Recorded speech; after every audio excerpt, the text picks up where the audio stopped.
안녕하세요. 저는 봉천 4.13구역 현금청산자 대책위원장 손상미입니다. 저도 교직에만 있다가 재개발을 당하니 참 당황하였는데 오늘은 주민추천 감정평가법인을 선정하고 평가를 진행하면서 느꼈던 점들을 솔직하게 말씀드리겠습니다. 대책위를 직접 시작하게 된 계기가 무엇이었나요? 처음에는 조합이 해주는 대로 그냥 따라가면 되는 줄 알았습니다. 그런데 종전평가 결과를 받고 정말 황당했어요. 이 금액으로 어떻게 다시 집을 구하라는 건가라는 생각이 들 정도였습니다. 그 순간 이대로 가면 안 되겠다. 우리가 직접 나서서 제대로 평가를 받아야 한다는 위기감이 생겼습니다. 세종감정평가법인을 선택하신 이유는 무엇이었나요? 솔직히 처음에는 보상평가인데 다 비슷하지 않을까라고 생각했습니다. 그런데 막상 진행해보니 완전히 달랐습니다. 일부 다른 법인들은 구체적인 설명 없이 기간 내 동의서만 제출해달라는 식으로 접근했고 주민 입장에서는 왜 해야 하는지도 모른 채 서명을 요구받는 느낌이었습니다. 그 과정에서 신뢰가 생기기 어려웠습니다. 반면 세종감정은 전혀 달랐습니다. 단순히 동의서를 받는 게 아니라 왜 주민 추천이 중요한지, 어떤 기준으로 평가가 달라질 수 있는지, 실제로 어떤 결과를 만들어 왔는지 이런 것들을 하나하나 설명해 주셨고 대표 평가사님이 직접 설명회를 진행하면서 주민 질문에 끝까지 답변해 주셨습니다. 그 모습을 보면서 여기는 결과뿐만 아니라 과정부터 다르구나라는 확신이 들었습니다.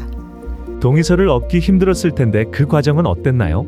말씀하신 것 중에서 과정 중 가장 어려웠던 부분 중 하나가 대지주 중 일부가 큰 기관이었다는 점이었습니다.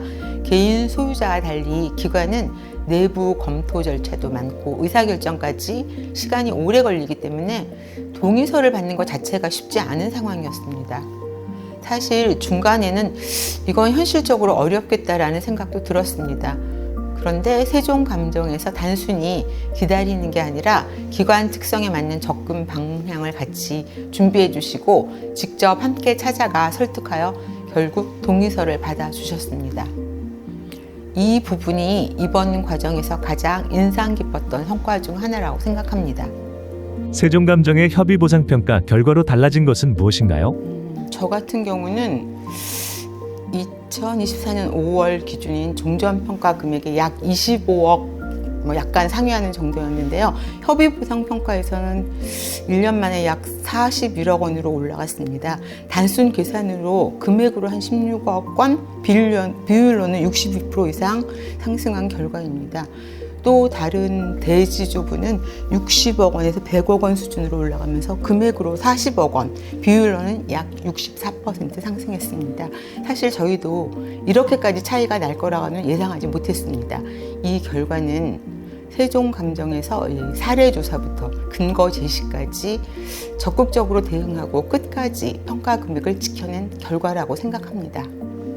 다른 구역 주민분들께 전하고 싶은 말씀이 있다면요? 재개발 사업에서 현금 청산자가 되면 처음에는 정보도 부족하고 많이 막막합니다. 저도 이걸 내가 바꿀 수 있을까라는 생각을 했습니다. 그런데 주민들이 힘을 모으고 우리 입장에서 제대로 움직여주는 감정평가사를 선택하니까 그때부터 흐름이 완전히 달라졌습니다. 결국 중요한 건 두 가지라고 생각합니다. 주민들의 단합과 동의서 과반 수령, 실적과 경력이 우수한 감정평가사 선택, 이 두 가지만 갖춰지면 보상 결과는 충분히 달라질 수 있다고 말씀드리고 싶습니다. 그리고 이 자리를 빌어 세종감정 대표님과 임직원들께 다시 한번 감사하다는 말씀을 드립니다. 감사합니다. 주민추천 감정평가 전문 세종감정평가법인 세종감정이 함께합니다.